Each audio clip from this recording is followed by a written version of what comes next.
Halo, selamat malam. Perkenalkan, nama saya Otni Lusanale dengan NIM 19220403 dari kelas 19 4C05. Pada kesempatan kali ini, saya ingin menjawab pertanyaan dari tugas metodologi penelitian dengan dosen mengampu Pak Aspari SS. Berikut pertanyaannya. Jelaskan pengertian dari penelitian, tujuan dan manfaat dari penelitian, serta perbedaan dari penelitian kualitatif dan kuantitatif. Baik, pertama-tama kita cari tahu dahulu apa sih pengertian dari penelitian.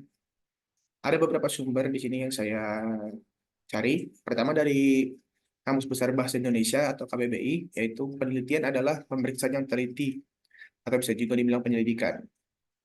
Dapat diartikan sebagai kegiatan pengumpulan, pengolahan, analisis, dan penyajian data yang dilakukan secara sistematis dan objektif untuk memecahkan suatu persoalan atau menguji suatu hipotesis untuk mengembangkan prinsip-prinsip umum. Ada juga beberapa pengertian penelitian dari beberapa pakar, baik dalam negeri atau luar negeri. Saya kutip dari Pak Sugiono. Beliau menyampaikan bahwa penelitian adalah suatu proses yang dilakukan untuk menemukan jawaban terhadap masalah-masalah melalui metode ilmiah yang sistematis dan terkontrol. Ada juga melalui Suharsini Adikunto berpendapat bahwa penelitian adalah suatu proses mencari jawaban atas pertanyaan yang diajukan melalui pengumpulan data yang dilakukan secara ilmiah, sistematik, dan objektif.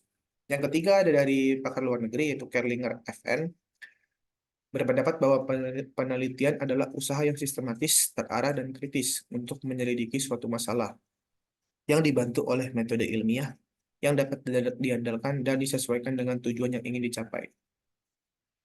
Lalu setelah kita dapat pengertiannya, kita masuk ke manfaat dan tujuannya.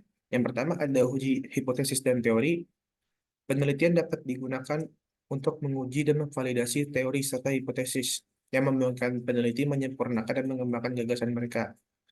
Contohnya aja setelah kalau kita melakukan penelitian, itu kalau kita belum pasti akan hasilnya, maka nanti bisa muncul variabel-variabel baru, di mana bisa berupa variabel yang positif atau negatif, sehingga dari variabel-variabel baru tersebut bisa memunculkan gagasan-gagasan baru. Kedua, menjelajahi pengetahuan baru.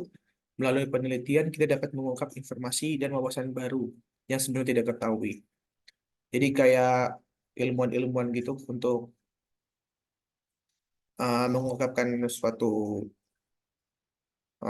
terobosan-terobosan baru, maka mereka terlebih dahulu menelitinya secara seksama untuk mendapatkan hasil yang paten dan pasti. Ketiga, meningkatkan pemahaman. Penelitian juga dapat membantu meningkatkan pemahaman kita tentang fenomena dan sistem yang kompleks. Salah satu contohnya itu sistem sosial. Empat, memecahkan masalah. Penelitian dapat digunakan untuk mengidentifikasi solusi untuk masalah dunia nyata dan untuk menginformasikan kebijakan dan pengambilan keputusan. Contohnya aja kalau ada masalah di suatu lokasi gitu di daerah, maka bisa kita lakukan survei ya. Bisa kita lakukan survei kepada warga asli di lokasi tersebut, sehingga dari survei tersebut kita dapat satu masalah yang cukup mengganjal dan bisa kita ambil keputusan untuk membuat langkah-langkah yang solutif sehingga dapat memecahkan masalah tersebut secara real. Yang kelima, mengembangkan inovasi baru.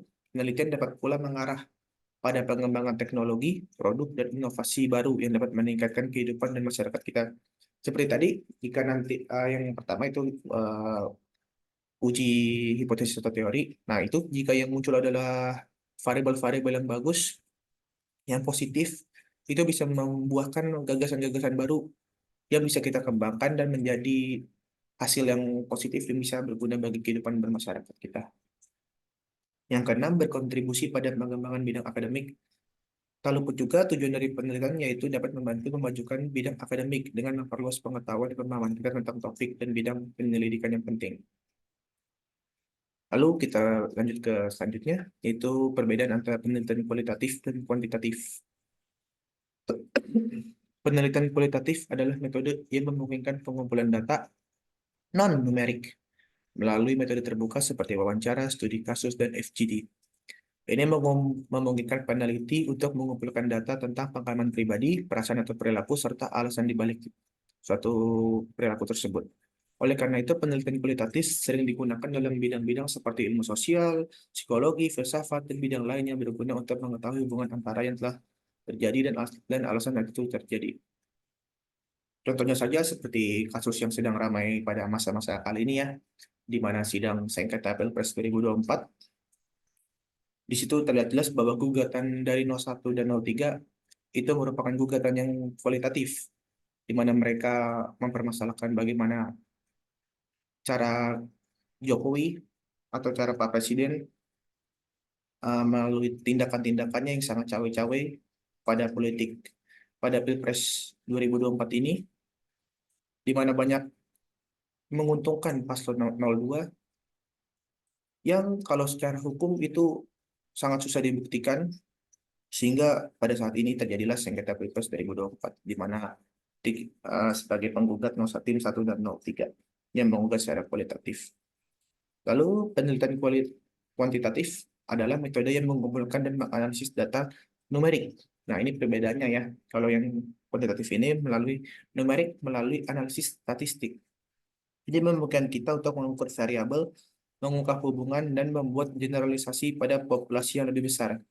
Penilaian kuantitatif sering digunakan dalam ilmu alam dan ilmu fisika seperti teknik, biologi, kimia, fisika, ilmu komputer, keuangan, penelitian medis, dan lainnya. Ya contohnya kuantitatif ini seperti tindakan respon dari tim hukum 02 di sengketa Pilpres 2024, di mana mereka menyatakan bahwa jika hmm, hasil atau pemungutan suara yang terjadi yang diindikasi terdapat kecurangannya itu dikurangi, lalu paslon tertentu ditambahkan, apakah itu bisa membuat paslon nomor 2 kalah gitu secara bermain-bermain dengan angka.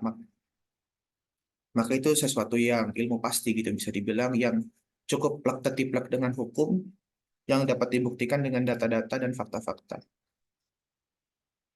Ya, kurang lebih itu saja yang dapat saya sampaikan. Kurang lebihnya mohon maaf. Selamat malam.